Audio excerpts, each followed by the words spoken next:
Tyler here at Primasing Motors. Today we are taking a look at a 2026 Chevrolet Traverse RS. Most importantly though, we're looking at how these four buttons right here can make your daily life a little bit easier. Starting with, we are able to drop the seats with the push of a button,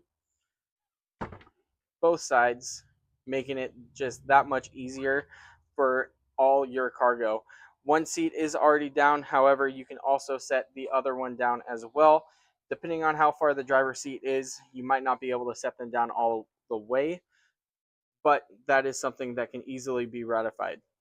And then when you want to bring the third row back up, it's just as simple as flipping it up, manually adjusting the headrest back, and then lifting the other side and doing the same thing. Here in 1 second, we are going to take a walk over and see more about the second row and the buttons that will make your daily life a little bit easier. Now that we are in the door and the middle seat area, the second row, two buttons I want to show you, one of which we're not going to be able to see, but we can feel for. That's going to be this button, and there's a button back here behind the seat that you can feel for. If you hit this button and hold it, you can launch that chair forward, and then you have all that access to get in and out of the vehicle.